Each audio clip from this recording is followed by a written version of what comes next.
Hi అండి. ఎలా ఉన్నారు అందరూ? బాగున్నారా? నేను బాగున్నానండి. మీరు బాబా దయ వల్ల మీరందరూ బాగుండాలని కోరుకుంటున్నానండి. ఆ బాబా ఆశీస్సులు మీకు ఎప్పుడూ ఉంటాయండి. నేను ఇప్పుడు శ్రీపాద వల్లభ చరిత్రని 14 అధ్యాయం చదువుతానండి. నేను చదువుతాను, మీరు విని అదే ఫలితాన్ని పొందండి. నా ఛానల్ని కూడా మీరు సపోర్ట్ చేసి సబ్స్క్రైబ్ చేసుకోండి. నేను ఇప్పుడు చదువుతానండి, మీరు వినండి. మీరు విని చదివినా విన్నా ఒకటే ఫలితం ఉంటుందండి. మీరు వినండి, నేను చదువుతాను. కొన్ని దినములు ప్రయాణం చేసిన తదుపరి ముంతకల్లు అను గ్రామమును చేరితిని. బాటసారులను ప్రశ్నించగా కొద్ది రోజులలో ప్రయాణముతో కురుగడ్డ చేరగలవని చెప్పిరి. శ్రీపాదుల వారిని భౌతికంగా ఎప్పుడు దర్శించదునా అని మనమున ఎంతయో ఆతురతగానున్నది. ఒక చేతిలో ముంతకల్లును ధరించిన వ్యక్తి ఒకడు వచ్చుచుండెను. నేను పండితులను కాకపోయినను బ్రాహ్మణుడైన కారణమున ఎంతో కొంత ఆచారం పాటించేవాడిని ఒకటి చేతను కల్లు వాసన నాకు ఎంతయో ఆమోదయోగ్యము కాని కారణం చేతను నేను పైనుంచి దిశలోనే ఆ వ్యక్తి వచ్చుచుండుట నాకు వేదన కలిగించినది. శ్రీపాదుల వారి నామమును ఉచ్చరించుచు వడివడిగా నడుచుచుంటిని. నాకంటే వేగంగా ఆ వ్యక్తి నా వద్దకు చేరెను. నేను నీ వద్దకు వచ్చుచుండగా నా నుండి దూరం అగుటకు ప్రయత్నం సలుపుట భావ్యమేనా అని అతడు ప్రశ్నించెను. అంతటా ఓయి, నీవెవడవు, నాతో నీకేమి పని నేను అడిగితిని. దానికి అతడు బిగ్గరగా నవ్వెను. కుప్పమని కళ్ళు వాసన వచ్చుచుండెను.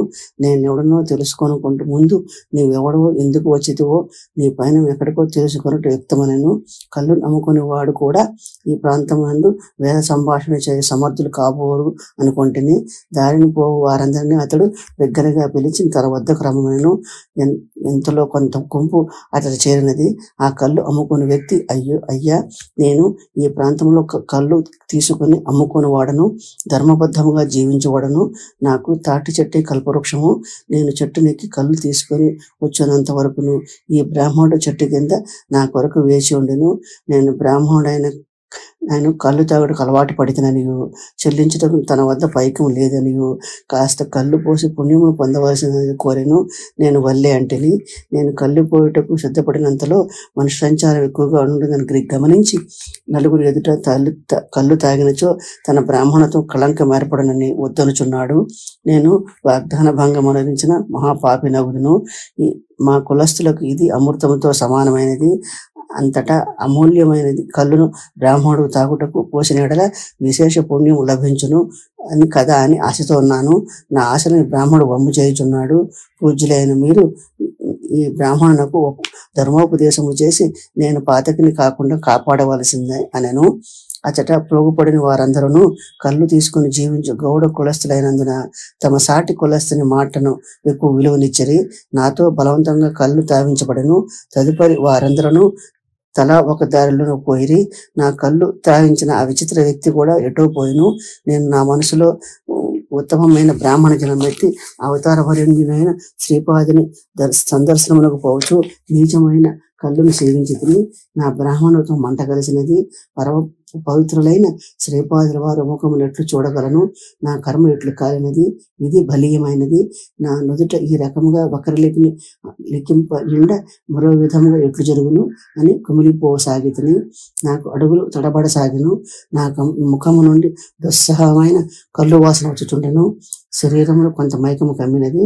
నా దురదృష్టమును దూషించుకొనుచు శ్రీపాదుల వారి నామోచ్చరణం చేసుకొనుచు నడుచుచుంటిని. మార్గ మధ్యమున ఒక పర్ణశాల గోచరించినది. అది తపో భూమి వల్లే కనిపించున్నది. అందు ఎవరో మహాత్ములు ఉందిరని తోచినది. మహాత్ముల దర్శనమునకు నేను అయోగ్యుడని భావించితిని. ఆ పవిత్ర తపోభూమిలో అడుగుటకు నాకు మనస్కరించలేదు.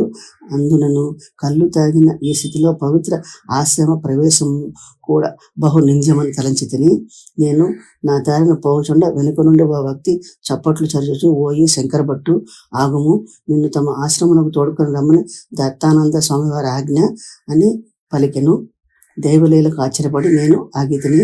నన్ను ఆ వ్యక్తి దత్తానంద స్వాముల వారిని ఎదుట నిలిపిరి. కరుణ వర్షించు నేత్రములతో శ్రీ స్వామి నిన్ను శీఘ్రముగా స్నానం చేయమని ఆజ్ఞాపించరు. స్నానానంతరము మధురములైన ఫలములు నొసంగిరి. నేను భుజించిన తదుపరి వారు నన్ను చేరబిలిచి, నాయన దత్తాత్రేయుల వారు నవావతారమైన శ్రీపాద శ్రీవల్లభుల వారికి నీ యందు ఎంతటి కారుణ్యము! వారు తమ అమృత హస్తముచే నీ చేత అమృతముని తాగించిరి. వారిని నీవు కళ్ళు గీసుకుని గౌడ కులస్సునిగా భావించితివి. వారు ఇచ్చినది అమృతమును కళ్ళుగా భ్రమించితివి. ఎంతటి విడ్డూరము అని పలికెను. నాకు తల తిరిగినంత పని అయినది. నేను చూచుచున్న విశ్వమంతయు నా కళ్ళ ముందే క్రమక్రమంగా అదృశ్యమవుతున్నట్లు తోచినది. తరువాత అనంత చైతన్య శక్తి మహాసాగరం యొక్క తరంగముల వలె నాపై ఎగిసిపడినట్లు అనుభూతి అయినది. అనంతమైన సత్తాయందు అత్యంత హేయమైన అత్యల్పము అయిన నా అహంకార దూరమైన జీవాత్మ కర్మానుగైనది. నేను అన్నది ఏమిటో తెలియలేని ఒకానొక దివ్యానందంలో నేను మునిగిపోయి తిని నాలోని పవిత్రమైన నేను అన్నది నశింపగా ఈ సమస్త సృష్టి కేవలం స్వప్నము వలె కనిపించసాగినది. ఇంతలో శ్రీ స్వామి నాపై అమృత జలమును ప్రోక్షించిరి. పవిత్ర భస్మమును నా నుదుటిపై తమ దివ్య హస్తముతో అద్దిరి. నేను ప్రకృతిసిడైనాను. కొద్ది క్షణముల పాటు నేను దివ్యానందం అనుభవించి తిని ప్రకృతిడైన వెంటనే నేను స్థూలత్వంలోనికి కూరుకుపోయి తిని అని తెలుసుకుంటుని. ఈ శ్రీ స్వామి ఒకనొక జన్మమందు నీవు గౌడ కులస్థుడవు, మిక్కుటముగా కళ్ళను సేవించడి వాడవు. నీ వ్యక్తిత్వం మందలి అంతరాంతములలో నీ కళ్ళను త్రాగవలనే కోరిక మిగిలి ఉన్నది. శ్రీపాదుల వారి అనుగ్రహంచే నీవు బ్రాహ్మణుడైనను నీవు కళ్ళు తాగటకు అలవాటు పడిపోయి పతనమయ్యేటి వాడవు. శ్రీపాదుల వారిది అమృత దృష్టి. నీ జాతకమునందు అనేక గండాంతరములు కలవు. వారు తమ అమృత దృష్టితో నీకు తెలియకుండానే వాటిని పరిహరించుచుంటరి. శ్రీ గురువుల మహిమను వర్ణించుట ఎవరితరము? వారి మహిమను వర్ణించు సందర్భమున వేదములే మౌనముగా ఉన్నవి అని వివరించరి. అంతటా నేను అయ్యా శ్రీ గురువు మహిమ విశేషము తెలియకోరుచున్నాను. తెలుసుకొని కొలదిని ఇంకను తెలుసుకున్న వాళ్ళని ఉత్సుకత నికుటముగా ఉన్నది. శ్రీ గురుడు పదే పదే తాను నరసింహ సరస్వతి అవతారమున అవతరించదని చెప్పుచున్నారు. వారి లీలల్లోని అంతరార్థమును తెలుసుకున్న ఉత్సాహం కలుగుచున్నది అని అంటేని. అందుకు స్వామి నాయన, వేద ఋషుల యొక్క తత్వాన్వేషణ ప్రధాన లక్ష్యము. ఆధ్యాత్మికమైన అంతఃసత్యము వారి నిగూఢ శబ్దములో అత్యంత ప్రధానమైనవి. ఋతము అనగా సత్యము, అది ఆత్మసత్యము, వస్తు సత్యము. దానిని నీవు కర్మకాండకు అనుసారముగా వ్యాఖ్యానము చేయనప్పుడు సత్యమనియు, యజ్ఞమనియు, జలమనియు, అన్నమనియు రకరకములుగా చెప్పిరి. అదే విధముగా సరస్వతి శబ్దము కూడా మిక్కిలి విశిష్టమైనది. సరస్వతి నది అంతర్వాహిని. దీన్ని వర్ణించినప్పుడు సత్యవాకులను ప్రబోధించినది గాను, కృత ప్రబోధము గాను, గావించినది గాను, భావనాసంతమైన చైతన్యమును ప్రబోధించినది గాను, మహర్నవమును తెలియజెప్పినది గాను, మరి యొక్క చిత్తములను ప్రకాశింపజేయనది గాను చెప్పబడినది. కావున శ్రీ గురుడు ఒకనొక ప్రబోధక శక్తి, ప్రబోధీనామ ప్రవాహము. వారిది సత్యవాణి. మన చిత్తములను వారు తేజోవంతమునంచెదరు. పరమ సత్యములను అంతర్జ్ఞానమును వారు మనలో నెలకొల్పుదురు. వేదమునందు యజ్ఞము అనున్నది అంతఃప్రవృత్తికి బాహ్య చిహ్నము. యజ్ఞముల ద్వారా మానవులు తమకు చెందిన వాణిని దేవతలకు అర్పించెదరు. దానికి ప్రత్యుపకారముగా దేవతలు వారికి గోగణములను, అశ్వములను ఇచ్చెదరు. గోగణములు అనగా తేజస్సు యొక్క సంపద, అశ్వములు అనగా శక్తి సంపద. అదే విధముగా వారు మనకు తపశ్శక్తులను కూడా ప్రసాదించెదరు. వేదమునందలి నిగూఢార్థములు యోగ్యములైన వారికి తెలియపరచబడును. అత్యంత రహస్యముగా ఉంచబడినది. యజ్ఞ కార్యములందు ప్రధాన పదార్థము ఘృతము. దీనికి వ్యాఖ్యార్థమును చూచిన ఎడల వెన్న కాచిన నెయ్యి అయితే ఘృత శబ్దమునకు దీప్తి అని మరొక అర్థం ఉన్నది. వేదమందు గో శబ్దమునకు వెలుగు అని అర్థం ఉన్నది. అశ్వము శక్తికిని, ఆత్మ బలమునకును, తపశక్తికిని ప్రతీక. ఋషులు తమ మంత్రములతో గోముఖస్థమై ఉన్న యశ్వరూపమును వరముగా కోరిరి. అనగా తేజస్సుచే నడిపించబడు ఆధ్యాత్మిక శక్తి సమూహమునకు ఋషులు కాంక్షించుతున్నారు. అనగా గోకిరణముచే పురోగించబడు అశ్వశక్తులను దీని అర్థము. ఋషులు పుత్రులకు సంతతిని కాంక్షించు ఎన్నో మంత్రముల ద్వారా ప్రార్థన చేసినట్లు కనిపించును. అయితే దీనిలో ఒక అంతరార్థం ఉన్నది. పుత్రోత్పత్తి అన్నది అంతఃశక్తి జనకమునకు సంకేతము. దీనిని వారు అగ్ని స్వయముగా మనకు పుత్రుడే జన్మించి ఉన్నాడని, అగ్ని యజ్ఞమును పుట్టిన సుతుడనియు, విశ్వాగ్నిగా అతడు పుత్రులకు జనకుడనియు వర్ణించిరి. అదే విధంగా సలిలము ఉదకము అనవి కూడా సాంకేతిక అర్థములోనే వాడబడినవి. సలిలం అప్రకృతం అనగా చైతన్యరహితమైన సముద్రము, అనగా దైవత్వము అంతర్లీనమై ఉన్న జడాబ్ది అను చీకటి సముద్రము నుండి తన స్వకీయ శక్తి వలన దివ్యత్వము రూపుదాల్చుచున్నదని అర్థంలో వాడిరి. దీనిని మహాసముద్రం అని కూడా వర్ణించిరి. ఋషులు ఒకనొక సూక్తంలో సరస్వతి తన అంతర్జ్ఞాన కిరణములలో ఊర్ధ్వ సలిలమును మనకు గోచరింపజేయుచున్నదనిది. వేదమందు చెప్పబడిన సప్త స్వతస్విలను కూడా అంతరార్థమున్నది. అవి స్వర్గ విభూతులు. పరాశర మహర్షి సలిలములందు వసించు జ్ఞానమును విశ్వ ప్రాణమని చెప్పి ఉన్నారు.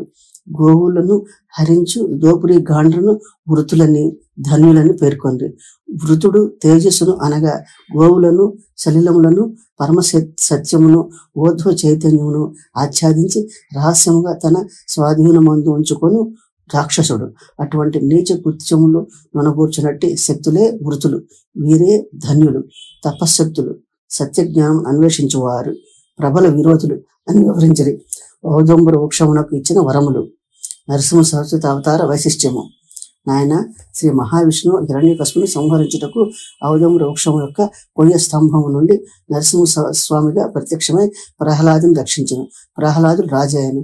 కొంతకాలం తరువాత రెండు ముక్కలుగా విరిగిన ఆ కొయ్య స్తంభము చెగుచుట ప్రారంభించినది. అచట ఔదంబర వృక్షము రూపొందిను. ప్రహ్లాదు విస్మృతుడై ఆ ఔదంబర వృక్షం పూజించసాగిన. దత్తాత్రేయుల వారు ఒకనాడు ఆ ఔదంబర వృక్షము ధ్యానస్థలే దర్శనమిచ్చి ప్రహ్లాదునకు జ్ఞానబోధ చేసిరి. ప్రహ్లాదునకు ద్వైత సిద్ధాంతం అందు ఆసక్తి ఉండుట గమనించి శ్రీ దత్తులు, నీవు కలియుగమున యతి వశధారివే దీన జనోద్ధరణ చేయగలవనియు, ద్వైత సిద్ధాంతమును ప్రచారం చేయగలవనియు వారిని ఆశీర్వదించరి. పరమ పవిత్రమైన ఔదంబర వృక్షము మనుష్యాకారం దాల్చి శ్రీ దత్తుని చరణ కమలము పడి తనకు కూడా వరమిమ్మని కోరెను. అంతటా శ్రీ దత్తులు, ప్రతి ఔదంబర వృక్ష మూలమునందును నేను సూక్ష్మ రూపంలో ఉందును. నీ నుండి నరసింహాకృతిగా వెలువడిన కారణమున కలియుగమందు నరసింహ సరస్వతి నామమున వహించి అవతరించేదని వాగ్దానం చేసిరి. ఇది అంత్యు పైంగ్య బ్రాహ్మణ్యం నందు వర్ణించబడినది. ఈ పైంగ్య బ్రాహ్మణ్యం ప్రస్తుతం సప్త మహర్షులు తపోభూమి అయిన హిమాలయమునందు గల సంబల గ్రామ పరిశ్రమలందు మాత్రమే నిలిచి ఉన్నది. మిగిలిన చోట్ల లుప్తమైపోయినది. ఉన్నవా లేదా అను ప్రశ్న ఉదయించినప్పుడు తాను ఉన్నానని తెలియజెప్పుటకు జడమైన స్తంభము నుండి ఆవిర్భవించిన ఆవేశావతారము శ్రీ నరసింహస్వామి. అదే విధముగా కలియుగమునందలి జనులు కల్మషచిత్తులై దైవం ఉన్నాడా లేడా అను కుతర్కములు చేయనడా తాను ఉన్నానని రుజువు చేయటే గాక ప్రహ్లాదుని రక్షించిన రీతిన భక్త సంరక్షణ చేసేదనటకు సూచన ప్రాయంగా వారు నరసింహ సరస్వతి నామం అవతరించెదరు. అంతటా స్వామి వారిని, అయ్యా, మీరు శ్రీ పిఠకాపురం శ్రీపాదుల వారిని దర్శించుతారా? వారి బాల్య లేని వినుటకు మనసు ఉవ్విళ్ళూర్చున్నది అని అడిగాను. శ్రీపాదుల వారి అద్భుత లీల. శ్రీ స్వామి ఇట్లు చెప్పసాగాను. నాకు చిన్నప్పటి నుండి నత్తి ఉండేది. అందరూ నన్ను హేళన చేయువారు. దానికి తోడు ఒక ఇంత జబ్బు పొడవినది. 5 సంవత్సరముల నుండి ఈ జబ్బు ఉధృతమవసాగిను. 1 సంవత్సరం గడిచేసరికి 10 సంవత్సరాల వయసుకు పెరుగునట్లు ఉండేది. నాకు 10 సంవత్సరాల వయసు వచ్చిన నాటికి 50 సంవత్సరాలు పైబడిన ఉత్తిని కొండ లక్షణములు రాసాగిను. శ్రీ పిఠికాపురమున బాపనారుల ఆధ్వర్యంలో యజ్ఞం జరుగుచుండును. బ్రాహ్మణులకు మంచి సంభావనలు ఇవ్వబడుచుండును. విద్యుత్తు కలిగిన వారికి భూరి దక్షిణ ఇవ్వబడుచుండును. శ్రీపాదుల వారి మహిమ విలాసములను కర్ణాకర్ణిగా విని ఉండుచే మా నాయన కూడా నన్ను యజ్ఞమును కొలిచి తీసుకొని పోయిను. శ్రీపాదుల వారి వయసు 6 సంవత్సరాలు మించదు. యజ్ఞంకు అవసరమైన వ్రతము స్వీకరించబడను. వ్రతమును ఒక వృద్ధ బ్రాహ్మణ ఆధీనమును ఉంచిరి. అతడు లోభియ కాక దరాశాపరుడు. వ్రతమునందరి 1 వంతు భాగం తన ఇంట రహస్యంగా దాచివేసి మిగతా 3 వంతుల భాగమును మాత్రమే యజ్ఞ కార్యమునకు యోగస్థలికి పంపబడెను. యజ్ఞము ప్రారంభమైనను. వ్రతము సరిపోదని యజ్ఞకులు తలపోసిరి. అప్పటికప్పుడు ఘృతము సేకరించుట కష్టసాధ్యమైన పని. యజ్ఞమునకు ఇటువంటి విఘ్నము కలుగుట అందరికీ చింతాజనక విషయమాయను. శ్రీ బాపనార్యులు ప్రశాంత వదనంతో శ్రీపాదుల వారిని అవలోకరించిరి. అంతటా శ్రీపాదుల వారు, నా యజ్ఞమునకు అపహరించవాలని కొందరు దొంగలు రాజ్యాధికారం చేపట్టు యోచన చేయుచున్నారు. నా పేరిట శ్రీ పిఠకాపురంలో గొప్ప దర్బారు ఏర్పాటు కానున్నది. నా ధనమును అపహరించదలిచిన వారిని లోనికి రానిచ్చేదను. వారు ఆ ధనమును తీసుకుని బయటకు వచ్చినప్పుడు ద్వారం వద్ద రహస్యముగా నిలబడి దుడ్డు కర్రతో ఒకటి వేసేదను. దానితో కొందరు అక్కడికక్కడే చత్తురు. మరి కొందరు నా ధనమును విడిచిపెట్టి పాలాయనం చిత్తగించెదరు. నా ధనమును అపహరించువారు ఇంట జ్యేష్ఠాపత్ని సమేతముడుగా శనేశ్వరుని నివసించమని ఆజ్ఞాపించదును అని పలికిరి. శ్రీపాదుల వారి మాటలు ఎవరికి అర్థము కాలేదు. భవిష్యత్తులో ఎప్పుడో జరగబో సంఘటన గురించి చెప్పుచున్నారు అనుకోండి.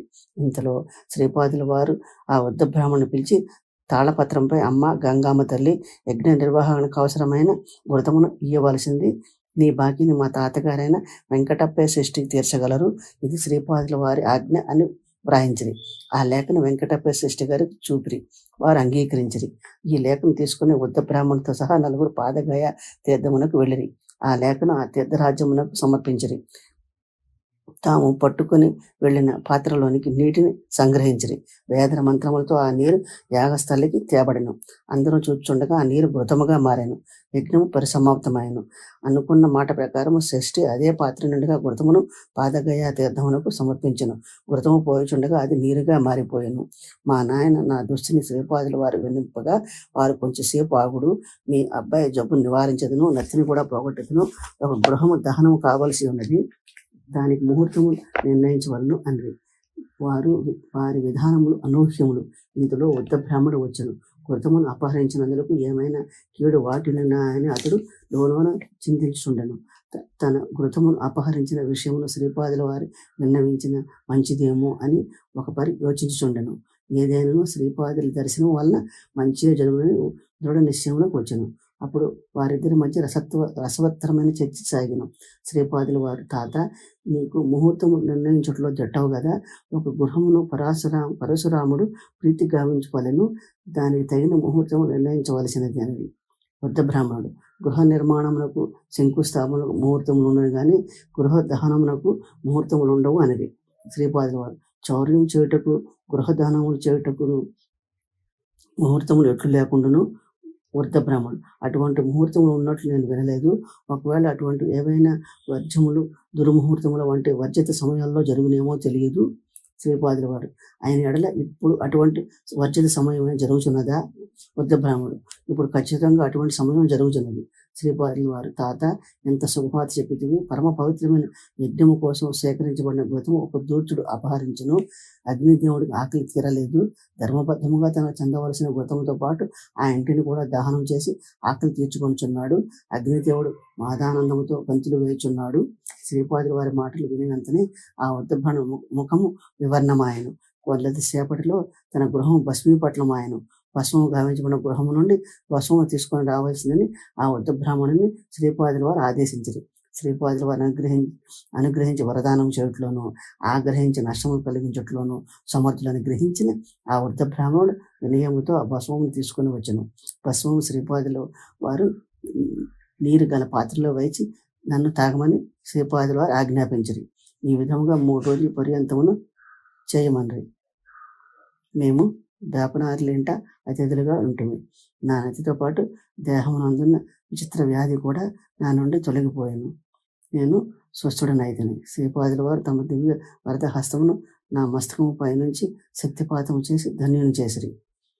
ఈనాటి నుండి నీవు దత్తానందుడను పేరు ప్రసిద్ధ అయ్యడవుగాక, గృహస్థాశ్రమమును స్వీకరించి లోకులకు ధర్మబోధ చేసి తరించేదుగాక అని ఆశీర్వదించిరి.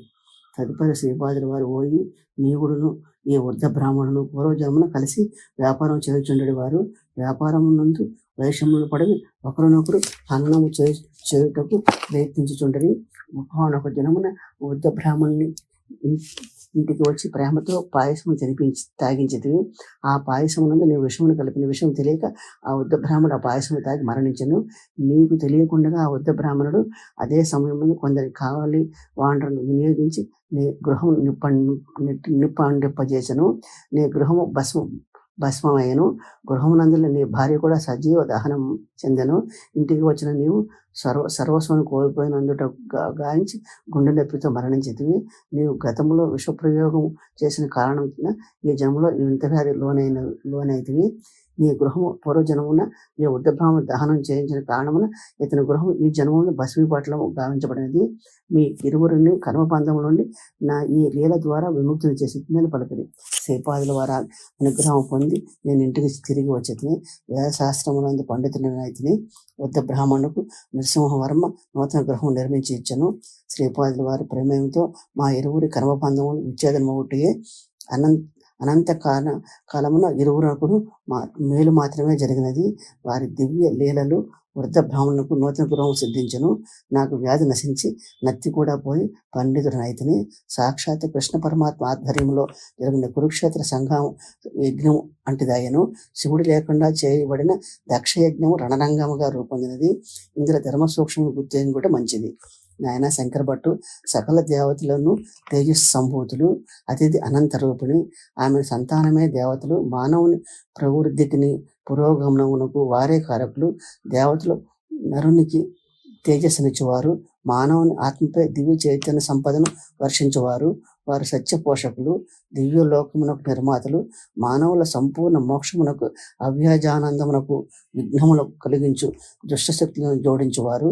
ఋషులు దేవతల సాక్షాత్కారం పొంది వారి వివిధ కార్యకలాపములను పరిశీలించిన తదుపరి వారిని రకరకాల నామములతో వర్ణించిరి.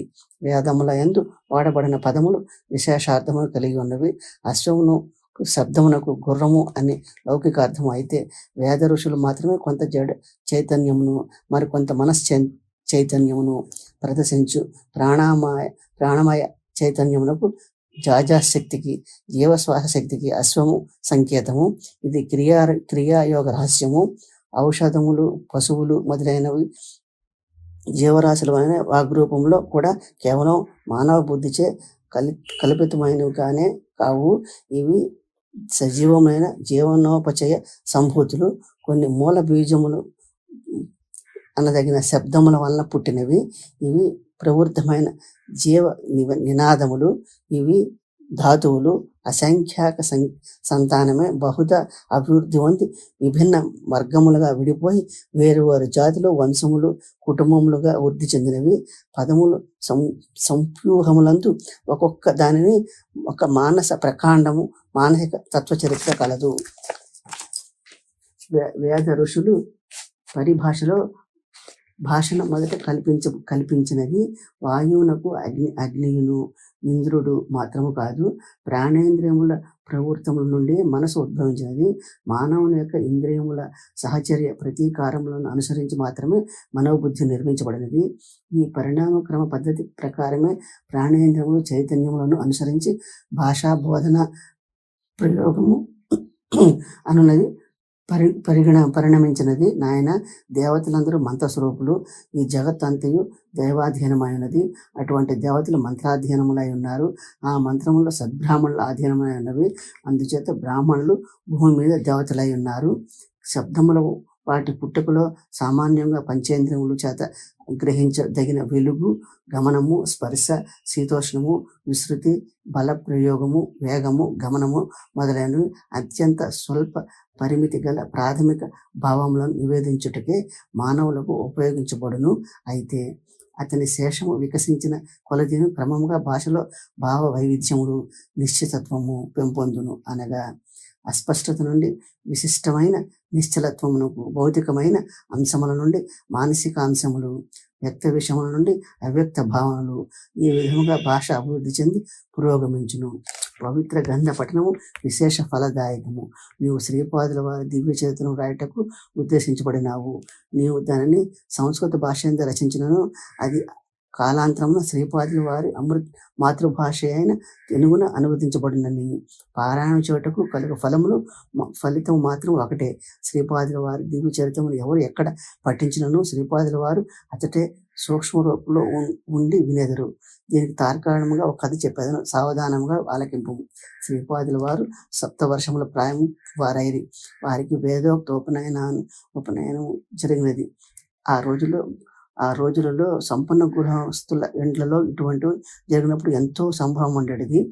శ్రీ పాపనారుల వారు ఆనందమునకు మితియే లేదు. అయితే పీఠికాపురం నందు దత్తదాసుడు మాలదాసరి ఈ మహోత్సవం చూచి యోగం కలగలేదు. అతడు పంచమ జాతికి చెందిన వాడైనందున ఈ అవకాశం కలగలేదు.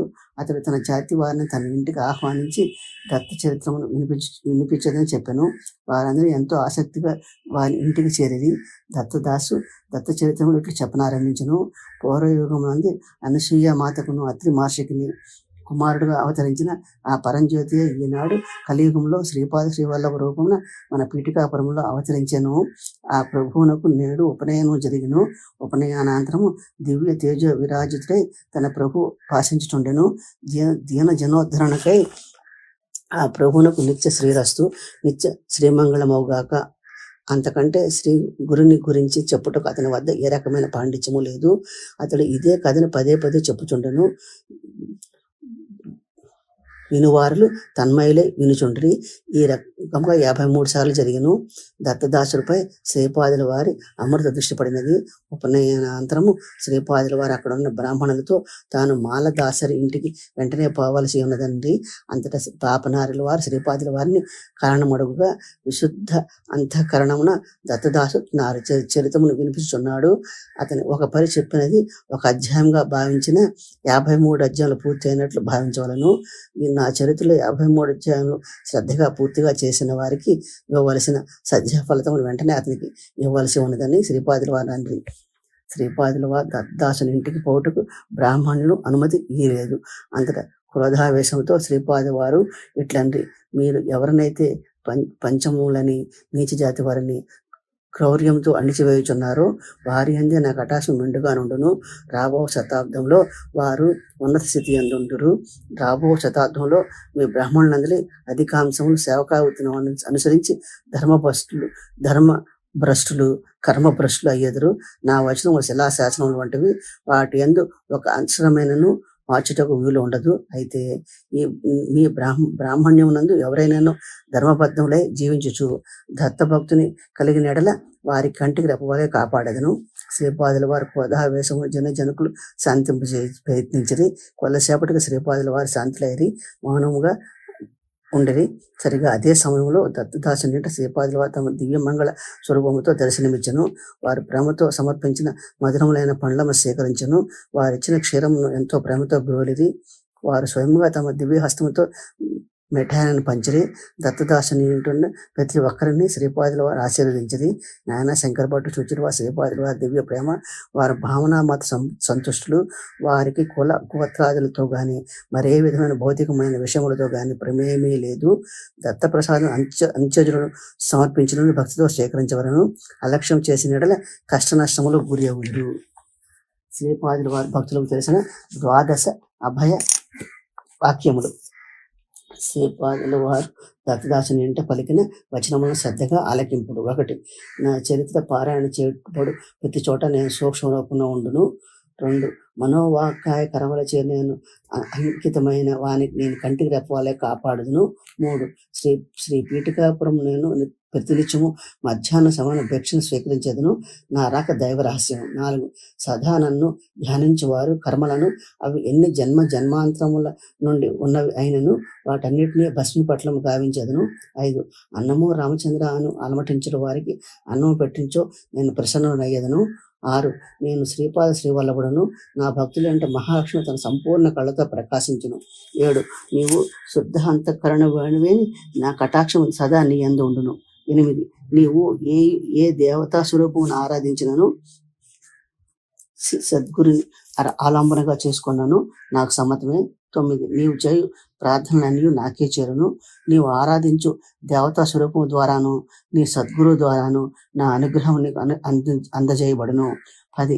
శ్రీపాద శ్రీవల్లభుడునైన పరిమితమైన ఈ నామరూపం మాత్రమే కాదు, సకల దేవతా స్వరూపములకు సమస్త శక్తులకు అంశములుగా కలిగిన నా విరాట్ స్వరూపం అనుష్ఠానం ద్వారా మాత్రమే నువ్వు తెలుసుకొనగలవు. 11. నా యోగ సంపూర్ణ అవతారము. మహాయోగులు మహాసిద్ధ పురుషులు సదా నన్ను ధ్యానించెదరు. వారందరూ నా యొక్క అంశలే. 12. నీవు నన్ను ఆలంబనగా చేసుకునేటలా నేను నీకు ధర్మ మార్గమును కర్మ భాగమును బోధించదును. నీవు పచ్చిలో కాకుండా సదా నేను కాపాడదును. శ్రీపాద వల్లభులకు జయము జయము. 14వ అధ్యాయ పఠనం వల్ల ఆపదల నుండి గట్టెకుటకు ధైర్యోత్సాహములు కలుగుటకు ఈ అధ్యాయ పఠనం వల్ల కలుగుతుందండి. ఇప్పుడు నేను 15వ అధ్యాయం చదువుతానండి. బంగారప్ప సుందరరామ శర్మల వృత్తాంతము. నేను దత్తానంద స్వామి వారి నుండి సెలవు తీసుకుని నా ప్రయాణమును కొనసాగించున్నాను. దారిలో దప్పిగాగుట వలన అక్కడికి దగ్గరలోనే ఉన్న ఒక బావి వద్దకు వెళ్ళి తిని అతడు నీరు చేదు కొనుటకు ఒక చేద కూడా కాదు. నేను బావిలోనికి తొంగి చూద్దాను కదా, ఒక వింత దృశ్యం కంటపడినది. నూతి వరల మధ్య భాగం నుండి మొలిచిన ఒక చెట్టు కొమ్మను ఆధారంగా చేసుకుని తల్లకిందులుగా ఒక వ్యక్తి వేలాడుచుండెను.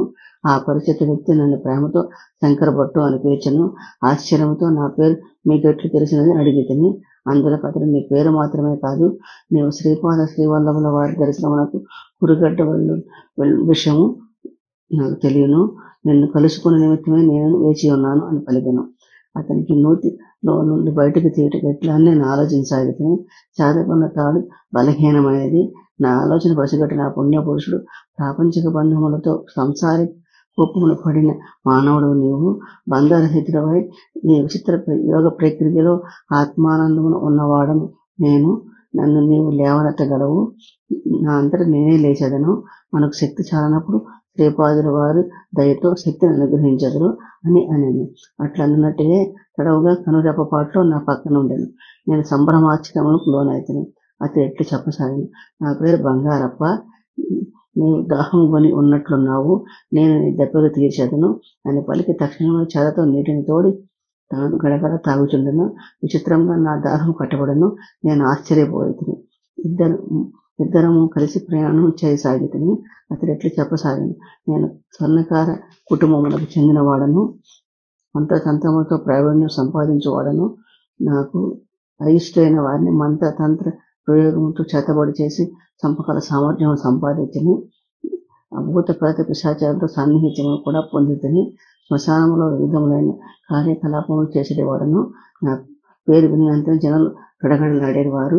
నేను ఏ గ్రామమునకు పోయినను అతడి జనులు నేను భూత ప్రేతము ప్రయోగించడం ద్వారా వారికి ఏదైనా నష్టములను కలిగించదనే భయంతో నాకు విశేషంగా ధనం ఇచ్చేవారు. వారు సంగిన ధనముతో ఎక్కువ భాగం సదా నన్ను ఆశ్రయించి భూత ప్రేతముల బలులకు ఉపయోగించబడ్డది.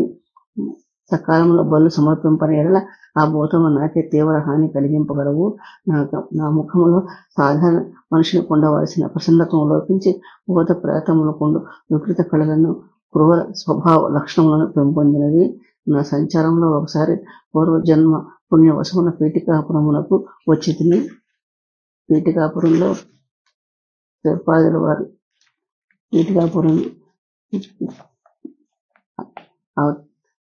దత్తప్రభుల అవతారమైన పవిత్రమైన ఈ నగరమందు క్షుద్రములైన కుతంత్రములకును పరస్పర కలహములకు లోటు లేదు. నేను పాపనారుల గురించి శ్రీపాదుల వారి గురించి కర్ణాకనిగా విని ఉంటేనే, చిత్ర విచిత్రముల విషయములను విని ఉంటేనే, మునముందుగా నేను బాపనారుల వారిని సంహరించగలిచి తిని, నేను ఒక కొలను వద్దకు పోయి దోషుల నీళ్లు తాగుచుంటుని, నేను ఎవరినైనా చంపదలుచుకున్నప్పుడు నా వద్ద అనేక రకమైన ప్రక్రియలు ఉండేటివి. అందులో ఒకటి, నేను చంపదలుచుకున్న మనిషిని రూపము ధ్యానించు నీటిని తాగినచో నేను తాగిన నీరెంతయో ఆ మనిషిని పొట్టలను విషయను. నీటితో పొట్ట నిండిపోగా ఆ వ్యక్తి పొట్ట పగిలి చచ్చును. శ్రీపాదుల వారి లీలా విశేషము అనూహ్యములు. నేను కొనలో నీరు తాగు సమయమున బాపనారుల వద్ద శ్రీపాదుల వారు ఉండేది. శ్రీపాదుల వారు ప్రేమతో బాపనారి వారి పొట్ట నిండిది. నేను ఎంత నీరు తాగుచున్నానో అది శ్రీపాదుల వారి మహిమ వలన ఆవిరైపోచున్నది. నీటిని తాగి నేనే అలసిపోతుంది, కానీ బాపనారులు మాత్రం నిక్షేపంగా నుండి నా ఈ క్షుద్ర విద్య ఎందులకు ఈ రోజున విఫలమైన అని ఆవేదన చెందితేనే కారణము తెలియరాకుండాను. శ్రీపాదుల క్షుద్రోపాసకుల పీడ తొలగించుట. నా వద్ద సర్పమంత్రం ఒకటి ఉండెను. దాన్ని పఠించు వెంటనే నేను మనసులో ధ్యానించిన వ్యక్తి ఇంటి వద్దకు ఎక్కడెక్కడే సర్పములు వచ్చి చేరి వారిని కాటివేయను. నేను బాపనారులను ధ్యానించి ఆ సర్పమంత్రమును పఠించితిని. అప్పుడు అనేక సర్పములు బాపనారుల ఇంటి చేరి, అయితే అవి ఆ ఇంటి ఉన్న పందిరి పైకి ఎగబాకి పొట్లకాయల వలె వేలాడినవి. 2 ముహూర్తముల కాలం గతించిన తరువాత ఆ సర్పములు ఎక్కడి నుండి వచ్చినో అక్కడికే తిరిగి వెళ్ళిపోయినవి. ఈ విధంగా నా 2వ ప్రయత్నం కూడా విఫలమైన. నా వద్దనున్న భూత ప్రేతములు బాపనాయుడిని ఇంట దరిదాపు కూడా పోలేమని నిష్కర్షగా చెప్పినవి. ఇదంతే శ్రీపాదుల వారి చమత్కారము నాకు లేనని అర్థమైనది. నాలో ఇంకా రాక్షస ప్రవృత్తి అంతరించని కారణం శ్మశానమునకు పోయి శ్రీపాదుల వారి పిండి బొమ్మను చేసి దానిని 32 స్థలములో 32 సోదులను పుచ్చెత్తిని. ఈ మరణ ప్రక్రియ వలన శ్రీపాదుల వారి శరీరంలో ఆయా స్థలంలో రుగ్మతులు కలిగి తీరవలెను. అంతేకాక ఆ సోదులు ద్రవరూపమును పొంది శ్రీపాదుల వారి శరీరంలో ఇంకిపోయి శరీరం అంతయు విషపూరితమై మరణము కలిగి తీరవలెను. ఈ ప్రయత్నం కూడా విఫలమాయను. విచిత్రంగా ఒకనొక అర్ధరాత్రి సమయమున నా పట్ల నీరు అధికంగా చేరుచున్నదని అనుభవం కలిగినది. నాకు ప్రాణాంతకముగా నుండెను. ఆ సర్పమంత్ర ప్రభావమునకు బాపనారుల ఇంటి చేరిన సర్పములు పీఠికాపురంలోని నా యొక్క తాత్కాలిక నివాస స్థలంలోకి వచ్చి నన్ను కాటివేసినది. శ్రీపాదుల వారి పిండి బొమ్మను ఎక్కడైతే నేను సోదరులతో గుచ్చుతున్నా నా శరీరం అంతా సరిగ్గా ఆ ప్రదేశంలో బాధ కలిగను. ఈ విధంగా నా దుష్ట చర్యల యొక్క ప్రతిచర్యలన్నీ నా శరీరం అందే అనుభవింపసాగితిని. నరకయాత్ర అనుభవించితిని. చనిపోయిన బాగుండని తోచెతిని. అయితే నాకు సాగు రాకుండాను నరక బాధలు ఎట్లుండనో చనిపోయిన తర్వాత కానీ తెలియవు. కానీ నేను ఆ రాత్రి బతికుండగానే నరక బాధలను చవిచూచితిని. భరించలేని బాధలు కలిగినప్పుడు ఏ మానవుడైనను దైవం వైపునకు తిరగక మానడు. శ్రీపాదుల వారిని నేను మనసులోనే శరణు చొచ్చితిని. నా మనోరాత్రములకు శ్రీపాదుల వారి రూపం గోచరించి, బంగారప్ప, నీవు అనుసరించిన మహాపాపములకు నీకు అనేక సంవత్సరములు ఇహలోకములో బాధలు అనుభవించిన తదుపరి నరకంలో కూడా బాధలు అనుభవించవలసి ఉన్నది. అయితే నీ మీద కృప వహించి ఈ ఒక్క రాత్రిలో నీవు పడేడి యాతనల ద్వారా ఈ పాపకర్మలను ధ్వంసం చేయుచున్నాను. నీ యొక్క క్షుద్ర విద్యలు అన్నీ నశించును. అయితే ఎవరైనా దాహముగొని ఉన్నవారు నీ మనోనేత్రములో గోచరించినప్పుడు నీవు నీరు తాగి దప్పుగా తీర్చుకున్న ఎడల ఎంతటి దూరంలో ఉన్నవారైనా దాహాత తీరిన వారెగుదురు.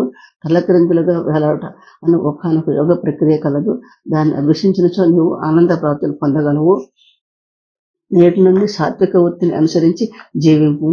మా మాతామహుల గృహమందు గాని బాపనారిల గృహమందు గాని అడిగిడుటకు ఎన్నో జన్మల పుణ్యం కావలేను. నీకు ఈ జన్మమందు అంతటి అదృష్టం లేదు. అదృష్టం అన్నది అకస్మాత్తుగా లభించినది కాదు. దురదృష్టం అన్నది విచిత్రరహితముగా ఇవ్వబడినది కాదు. పూర్వ జన్మంలో పుణ్యకర్మలు ఒకసారిగా ఫలితం ఇచ్చినప్పుడు అదృష్టం అనేది అందరూ, పాపకర్మలు ఒకసారిగా ఫలితం ఇచ్చినప్పుడు దురదృష్టం అని అందరూ. ప్రాణం కోసం పరమేశ్వరుడు కనుక ప్రాణం తీరే అధికారం కూడా పరమేశ్వరుడు మాత్రమే కాదు. మాతామహులు జన్మదాతలు కనుక వారు పరమ పూజ్యులు. వారిని వృద్ధాప్యంలో అనాదరం చేసిన వారి అందు నాకు కటాక్షం ఉండదు. నువ్వు క్షుద్ర విద్యలతో ఎందరో అమాయకులను అకాల మరణములకు గురి చేసినావు. ఆ పాప ఫలము నీకు శంకరభొట్టను కన్నడ బ్రాహ్మడు కనిపించినంత వరకు ఉండును. అతను దప్పికొని ఉన్నప్పుడు నీవు నీ విద్యను ఉపయోగించి అతని దప్పికను తీర్చుము. అప్పుడు నీ పాపం నిశ్శేషమగును. శంకరభొట్టను అతను నా చరిత్రమును వ్రాయను అని చెప్పారు. ఈ సంఘటన జరుగు నాటికి శ్రీపాదుల వారి వయసు 7-8 సంవత్సరములు ఉండును. నాయన శంకరభట్టు, ఆ రోజు నుండి నీకోసమే నేను వేచి ఉన్నాను. నేడు నాకెంతయో సుదినము అని బంగారపు అనెను. నాకు ఈ గాథ అంతగానో అయోమయంగా ఉండను. ఎంతట నేను అట్లాంటిని. అయ్యా, మీరు తాగినట్ల మరి ఒక దెబ్బకు ఎట్లు తీరును ఎందలి మర్మమును నాకు విశదపరచవలసినది అంటిని. దానికి బంగారపు, నాయన, అన్నమయ కోశమును అందున్న జీవులు భౌతిక సంస్కారములను కలిగిన భౌతిక ప్రపంచమును అనుభవమును పొందుదురు. ప్రాణమయ కోశమునందు జీవులు సూక్ష్మ శరీర చైతన్యమును కలిగి ఉండను. మనోమయ కోశమునందు జీవులు మానసిక ప్రపంచముతో సంబంధమును కలిగి ఉందరు. విజ్ఞానమయ కోశమునందు జీవులు దానికి సంబంధించిన ప్రపంచంలో సంబంధమును కలిగి ఉందరు. ఆనందమయ కోశమునందు జీవులు ఆనందం ఉందరు. ప్రాణమయ శక్తిని ఒకనొక యోగ ప్రక్రియ ద్వారా నేను ఇతర జీవుల ప్రాణమయ శక్తితో అనుసంధానం ఆనందించదను. తద్వారా ఈ తాదాత్మ్య భావం వలన ఇది సాధ్యమగును. ఒకనొక యోగ ప్రక్రియ ద్వారా పూర్వకాలంలో వాలి తన ఎదురుగా ఉన్న వాని కంటే రెట్టింపు ఫలమును శక్తిని పొందుచుండును.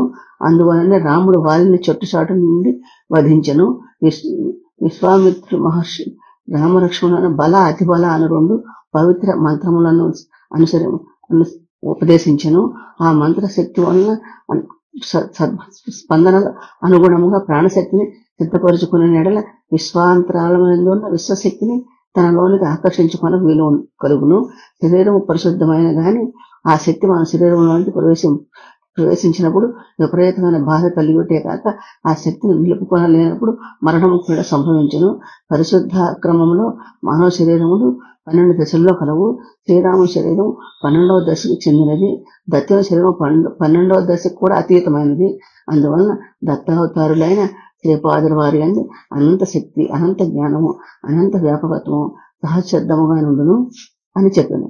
అంతటా నేను, అయ్యా, గౌతమ మహర్షి శాపం వలన అహల్య శిలారూపమును పొందినదనియు శ్రీరాముల పాదధూళి సోకినంతనే శాప విమోచనమైనదనియు అందరు కదా.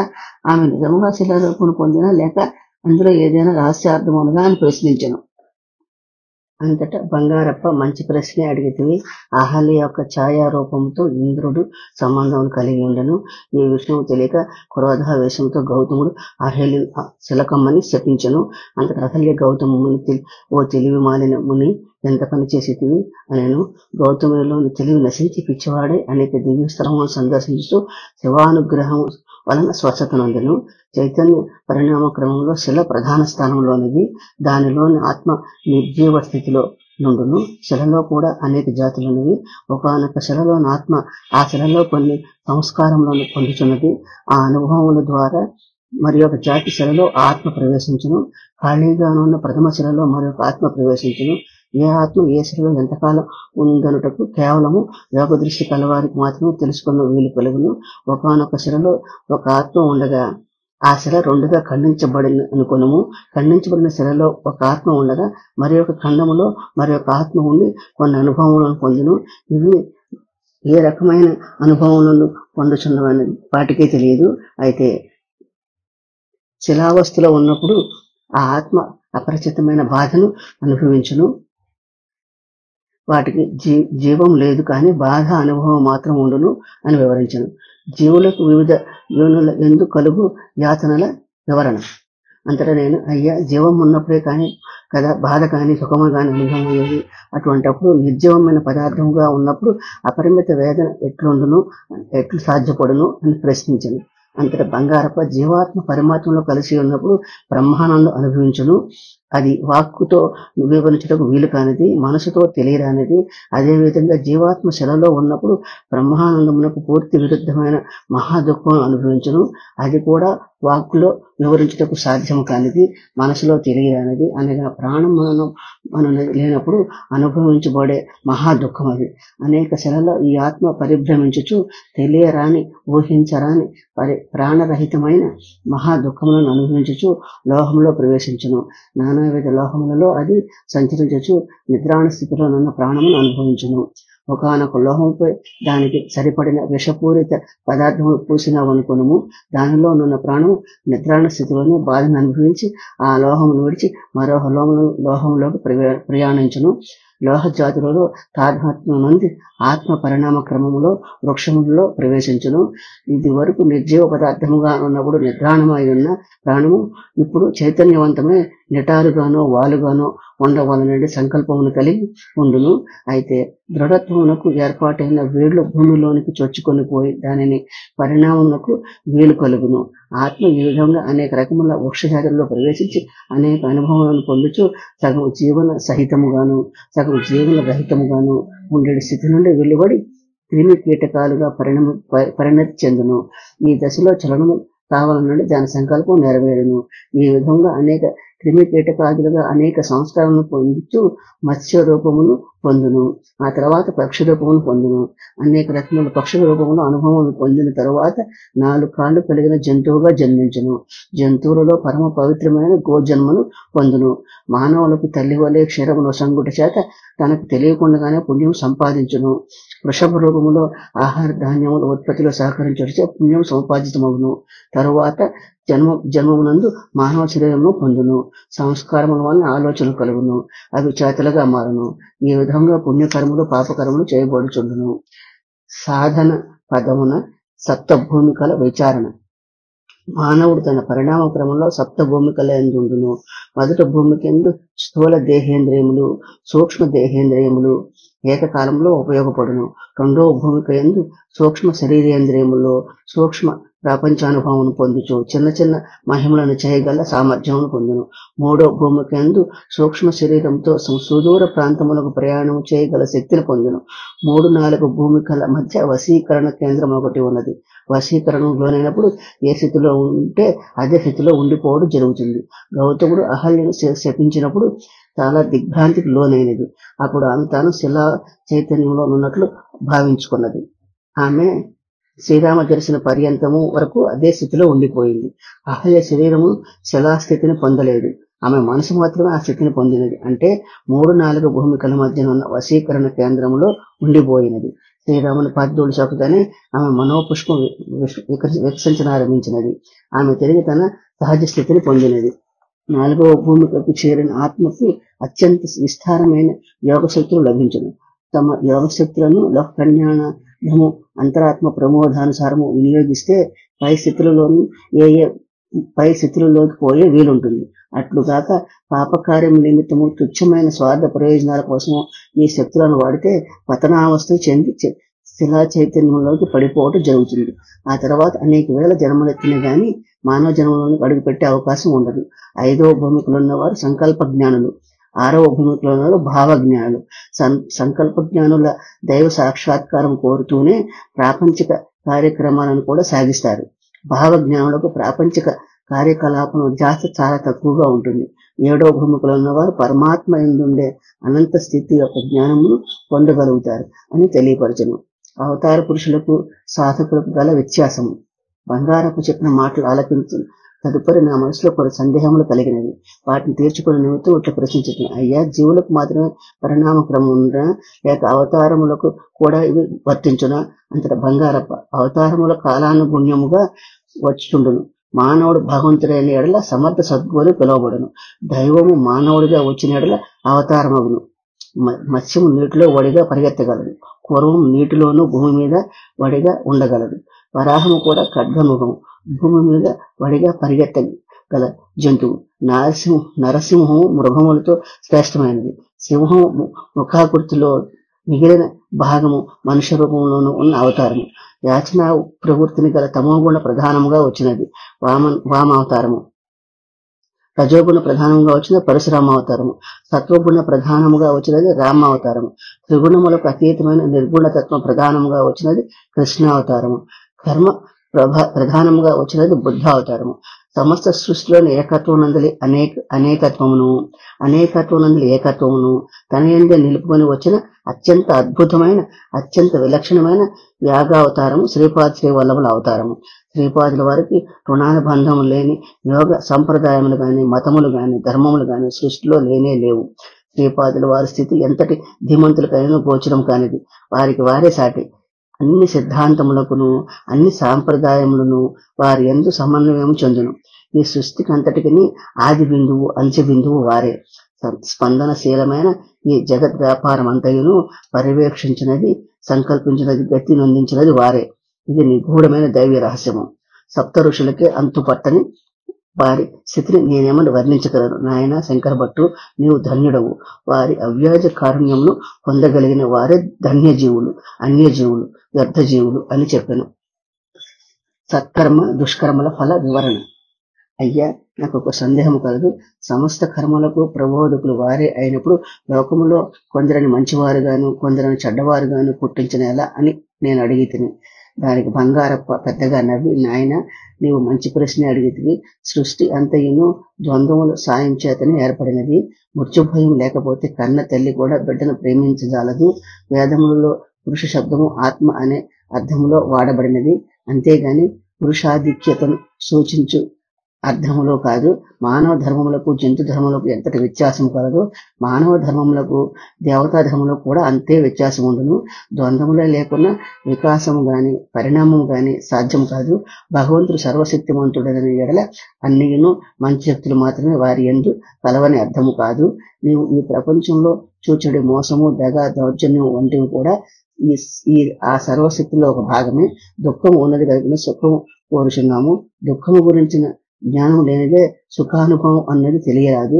మనము చూచడి ఈ కోటాను కోట్ల నక్షత్ర రాశులన్నీను మొట్టమొదటి అస్తవ్యస్తముగా ఏర్పడినవే. అవి పరస్పరము ఢీకొని మరికొన్ని నక్షత్ర రాశులు ఏర్పడినవి.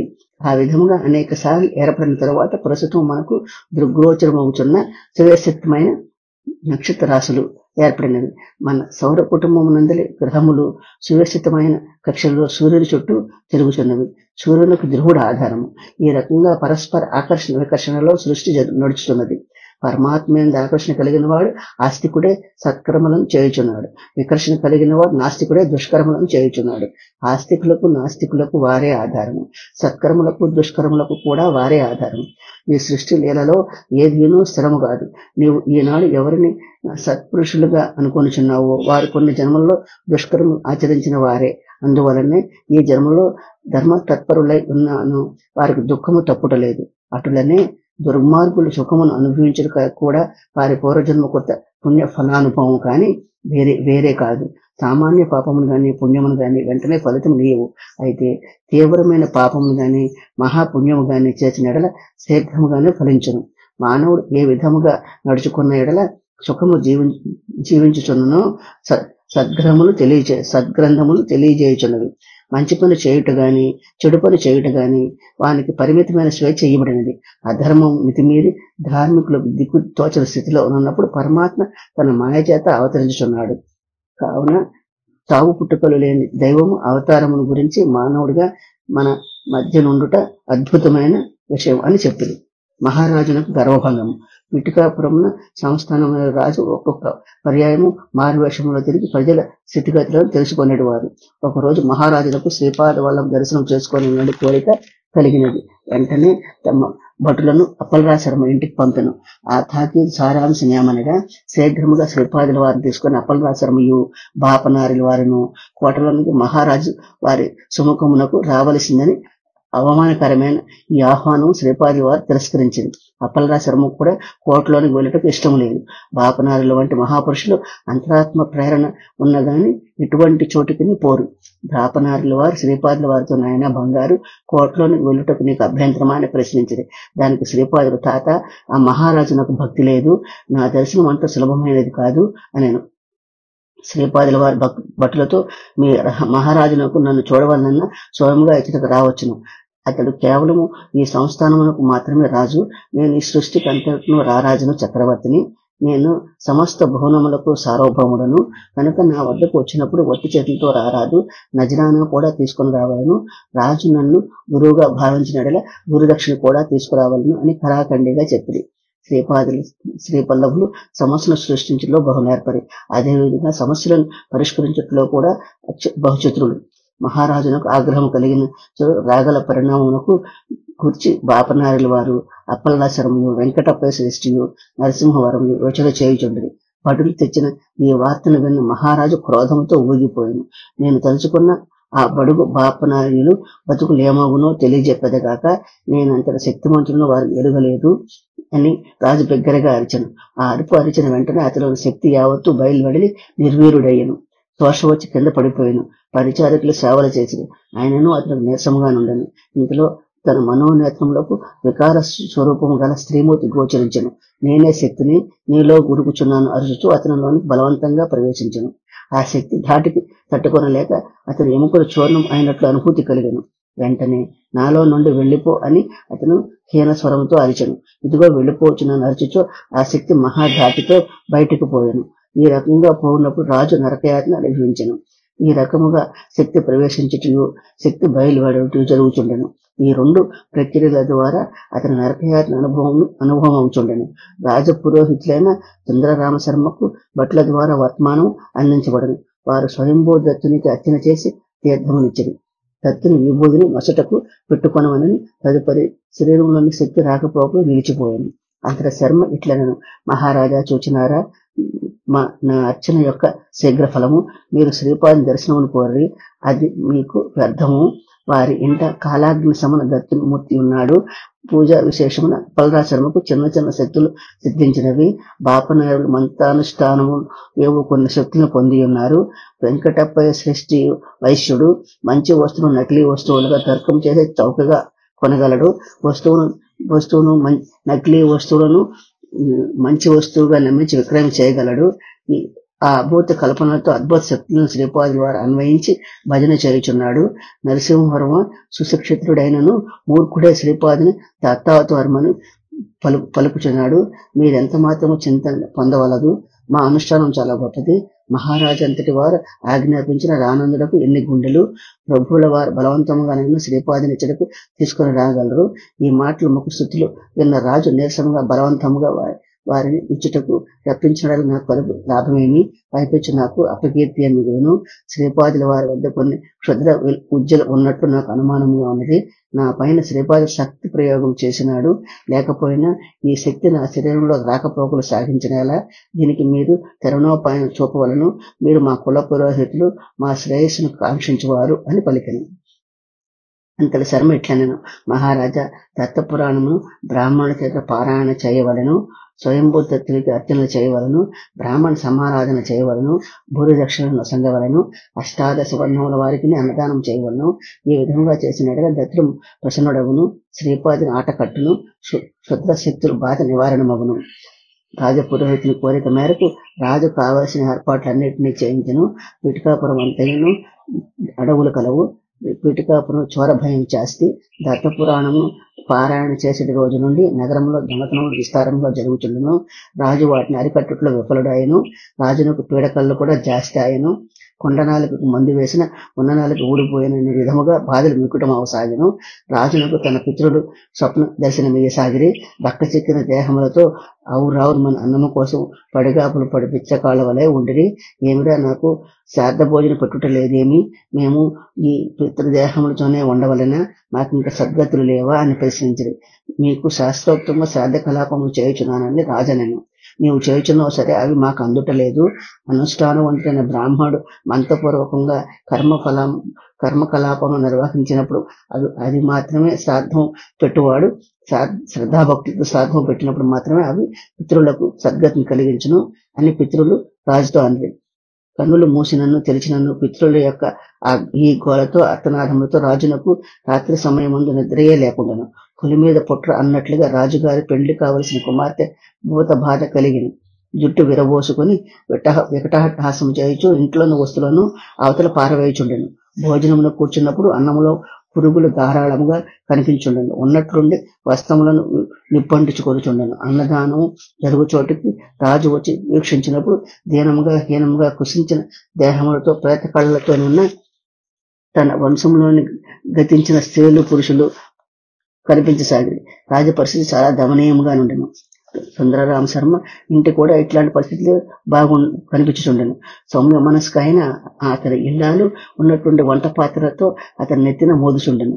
శర్మ కుమారుడు తాడును ఒకదాన్ని తెచ్చి తన తండ్రిని స్తంభమును కట్టివేయుచుండెను. శర్మ కుమార్తె తన తండ్రి మీద ఉమ్మివేసి తన పాదరక్షలతో ముఖము వాయగొట్టుచుండెను. శర్మ భోజనము కోరినప్పుడు ఎండు గడ్డిని తెచ్చి తినమని పెట్టుచుండరి. తినకపోయినా వాతలు కూడా పెట్టబడుని బెదిరించుండరి. శర్మ నియోగించిన బ్రాహ్మణులు మాత్రము దత్తపారాయణము చేయుచుండరి.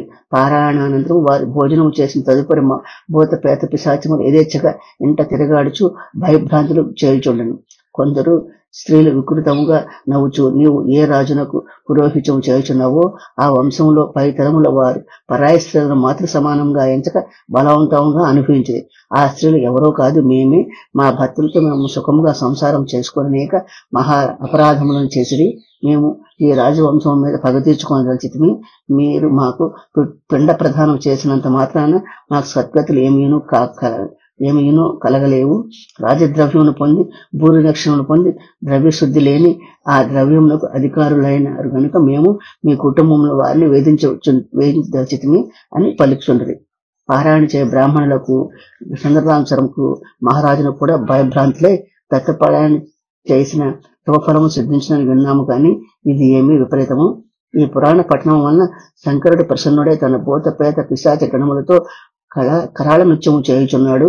దత్తపురాణ పఠనం విష్ణువు ప్రసన్నుడే తమకు మాత్రం భోజనం సదుపాయములు లేకుండా చేసి అన్నార్థులైన వచ్చిన భిక్షగాళ్లకు అనుగ్రహం ప్రసాదించున్నాడు. బ్రహ్మదేవుడు ప్రసన్నుడే అశ్లీలములు వింజములు అయిన వాక్కులతో తమను వేధించుచున్నారని. ఆహా, ఈ దత్తపురాణ పఠనం వలన ఈ పద్ధతిలో బ్రహ్మ విష్ణు మహేశ్వరుల ప్రసన్నులే వాక్కుల చేత హింసించి చావటానికి కూడా వీలు లేకుండా విష్ణు తత్వంతో రక్షించి భూత ప్రేత పిశాచములకు ఆనందమును కలిగించడి నాట్య కళలలో జీవోత్సవములుగా చూచాడు ఎడల ఇటువంటి అర్థభక్తి మాకు జన్మ జన్మలకు వలదు మహాప్రభు అని పరితపించుండ్రి. సృష్టిలో మానవుడు కూలి ఇచ్చువాడు శ్రీపాదుడు. వెంటనే బ్రాహ్మణులకు సుందరరామశర్మను మహారాజును శ్రీపాదుల వారి శరణు జొచ్చిరి. అంతట శ్రీపాదుల వారు, ఈ సృష్టిలో ప్రతి మానవుడుకు కూలియే, నేనే యజమానిని. నేను ప్రసన్నుడైన ఎడల నీకు రావాల్సిన దానికంటే ఎక్కువ కూలి ఇచ్చేదను. అప్రసన్నుడైన ఎడల నీ దుష్కృత్యములకు ఎంత కూలి తగ్గించవలనో అంత తగ్గించే ఇచ్చేదను. ఆలయంలో స్వయంభూదత్తుడుగా ఉన్నది నేనే, కాలాగ్ని సముద్ర దత్త రూపంలో ఉన్నది నేనే. జీవుల యందు కరుణతో శ్రీపాద సేవల రూపంలో వచ్చి ఉన్నాను. నా ముఖమునకు మంగళహారకనిచ్చి పాదములకు మేకులతో దిగగొట్టినడల మీకు ఫలితమేమి చిక్కును? నా తల్లిదండ్రులు ఎవరనుకున్నారు? పూర్వయుగంలో దత్త పురాణంలోని విష్ణుదత్తుడును అతని భార్యను ఈ కలియుగంలో అప్పలాశ్వరముగాను సుమతి మహారాణిగాను జన్మించింది. ఒకనొక కల్పమందు శ్రీ విఘ్నేశుని కుమారుడైన లాభుడు, మరొక కల్పమందు లాభాది మహర్షి బృహశిలానగరమందు భాస్కరాచార్యులుగా వచ్చినది భాస్కరాచార్యుల వారే. వారు గోత్రము వైశ్యకులమైన జన్మించిన వారికి గౌరవప్రద పాత్రమైనది. నేను గణేష్ చతుర్థి అవతరించుట కూడా దివ్య సంకల్పంలో భాగము. వాసవి కన్నికా పరమేశ్వరి అవతారం నుండి వెంకటప్ప శ్రేష్ఠి గారితో రుణానుబంధము, సింహాచల మహాక్షేత్రము నృసింహ రూపంలో రుణానుబంధములు కలిగిన నృసింహవర్మ నిజంగా పుణ్యాత్ములు కనుకనే వారికి నాతో ఈ అవతారంలో సంబంధం కలిగినది. వారి ప్రేమ వారి వాత్సల్యము నన్ను జన్మజన్మలకు కట్టివేయుచుండును. నేను నృసింహ సరస్వతిగా అవతరించినప్పుడు సాక్షాత్తు బాపనారుల పోలికతోనే జన్మించదను. వారి రాగి పాత్ర నుండి జలమును గ్రహించి ప్రోక్షించి ఇచ్చటనున్న భూత ప్రేతములకు విముక్తి కలిగించినట్లే నరసింహ సరస్వతిగా అవతరించినప్పుడు గంధర్వపురములను వచ్చిన భక్తులను నవహించిన భూత ప్రేతములను పారద్రోలి ఆ భూత ప్రేతము సద్గతిని కలిగించదను. సంపద ఉన్నంత మాత్రాన గర్వింపరాదు. నీ వద్దన సొత్తునకు ద్రవ్యశుద్ధి ఉండవలను, లేకొనచో దుఃఖము కలుగును. నీవు పుణ్యవంతుడని గర్వించినడల నీకు ఎంత మాత్రం పుణ్యవంతుడు కావు. నీ చిట్ట ఆవర్జ నా వద్దనే ఉన్నవి. దయతో వాటిలో పాపకర్మ ఫలములను రద్దు చేసి చెప్పుచున్నాను. నేను పాపాత్ముడని నీవు నిరుత్సాహపడినట్ల నన్ను శరణుజొచ్చి ప్రేమతో శ్రీపాద దత్త, శ్రీ వల్లభ దిగంబర అని పిలిచినచో క్షణములో నీ పాపమును దహించివేసి పుణ్యవంతుని చేసేదను. సత్యమును అసత్యముగాను, అసత్యమును సత్యముగాను భావించిన వలన నీకిట్టి సంకటములు కలిగినవి. శ్రీపాద శ్రీవల్లభుని నిందించిన కారణమును మీ దత్త పురాణం పారాయణ చేసినను మీకు దాని ఫలితము లేకపోగా వింతమంతి చిక్కుల్లో పడిరి. గట్టిగా స్వయంగా శ్రీపాది వల్లభుగా వచ్చి ఉన్నాడు, ఇది సత్యము అని పలికిరి. శ్రీపాది వల్లభులకు జయము జయము. 15వ అధ్యాయ పఠనం వల్ల అకారణ కలహములు నివారణకు, పూర్వజన్మ కొత్త దోష నివారణకు ఈ 15వ అధ్యాయ పారాయణ ఉపయోగపడుతుందండి. మీరు కూడా ఈ అధ్యాయాన్ని శ్రవణం చేసి, శ్రవణం అంటే వినటం, విన్నా కూడా పారాయణ చేసిన ఫలితమే వస్తుందండి. మీరు కూడా పారాయణ చేసుకోండి. నా ఛానల్ కూడా మీరు సబ్స్క్రైబ్ చేసి సపోర్ట్ చేస్తారని ఆశిస్తున్నానండి. నేను కుకింగ్ ఛానల్ కూడా పెట్టానండి, దాన్ని డిస్క్రిప్షన్ భాషలో ఇస్తానండి. దాన్ని కూడా సపోర్ట్ చేసి సబ్స్క్రైబ్ చేయండి. నా ఛానల్ని సపోర్ట్ చేయండి.